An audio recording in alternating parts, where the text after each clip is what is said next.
अस्सलाम वालेकुम नाज़रीन, असी मौजूद हाँ इस टाइम चांदनी चौक दरबार हज़रत बाबा बुल्ले शाह की पिछली साइड से कसूर के बहुत बड़ा एहतजाज हो रहा है। तुहाडे सामने तुसीं वेख रहे जी, यह रस्ता बंद होया पाया, अग ला के रस्ता बंद किया। बहुत सारिया खवातीन, बहुत सारे लोग बड़े परेशान ने। ते की मसला है, की मसाइल इन्होंने पूछने हैं।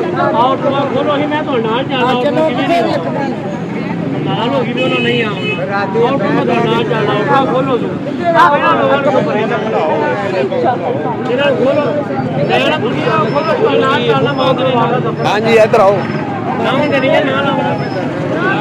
अस्सलाम वालेकुम जी।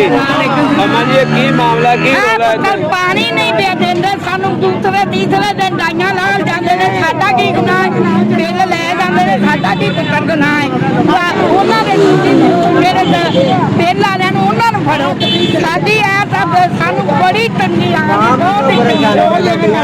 बिल दे रहे जी, बिल दे रहे हैं। तुसीं कोई कंप्लेन वगैरह की? 15-20 दिन कंप्लेन वगैरह की? मां जी, तुहाडा भी पानी नहीं आया? ਅਸੀਂ ਬੜੇ ਤੰਗ ਆ, ਸਾਡੇ ਪਾਣੀ ਨਹੀਂ ਦੇਣਾ ਮਹੱਲੇਦਾਰ ਮਾਰੇ ਦੇ ਆਏ ਅਸੀਂ ਨਿੱਕੇ ਨਿੱਕੇ ਬੱਚੇ ਕੀ ਕਿੱਧਰ ਜਾਈਏ, ਬੰਦਾ ਸਿਰ ਤੇ ਨਹੀਂ ਹੈਗਾ। वाले बैठे रहने का सही मैं नाल लगिया जो रक्षा सालम करा लो, पैसे दे हेलो भाई यार, कितनी आवाम खराब हो रही है। मेरा कैमरा मैन अगर वहावे यार, देखो पूरा रोड बना के ते इंतजामिया आई, हम इंतजामिया नाल कोई डायलॉग होए ने। देखो उन्हें पानी का कुछ करते नहीं या नहीं करते। मोटर खराब नहीं, सही मोटर बिल्कुल सही। किन्ने दिन? अच्छा, डियां ला देंगे ने? तीसरा दिन हो गया। नाज़रीन कह रहे हैं डियां पिछों ला देंगे ने इंतजामिया, जी मोटर ठीक है। फार्म तो ला देने, फार्म तो डियां ला देंगे। तंगी भाई आई, दूसरा दिन हो गया। अच्छा, ट्रांसफार्मर तो हर महीने ठंडी रहना भाई, तो 2-3 दिन पानी नहीं आया। यकीन को सुबह का पेशाब करके बैठे मां जी, कोई हल हो गया ਤੁਹਾਡਾ? भाई सुबह का ना ਪਾਣੀ ਵੀ बहुत ਜਿਹੜਾ ਪਾਣੀ ਪੂਰਾ ਨਹੀਂ ਹੈਗਾ। पानी ਇਹ ਤੁਹਾਨੂੰ ਕਿਉਂ ਇੰਤਜ਼ਾਮੀਆ ਖਰਾਬ ਕਰਦੀ?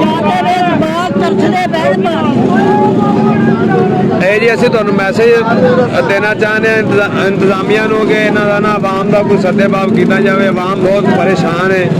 ਸਿਰਫ ਡਈਆਂ ਲੱਥੀਆਂ ਨੇ, ਮੋਟਰ ਵਗੈਰਾ ਠੀਕ ਹੈ ਤੇ ਇਹਨੂੰ ਜਿਹੜਾ ਨਾਲਾ ਕੰਮ ਇਹਨੂੰ ਚੈੱਕ ਕਰੋ। ਬੜੇ ਪਰੇਸ਼ਾਨ ਹੋਏ ਪਏ, ਕੀ ਕਰਕੇ ਮੁਸੀਬਤ ਮਾਰਿਆ ਕਰਕੇ ਮਰਨਾ ਹੈ ਅਸੀਂ।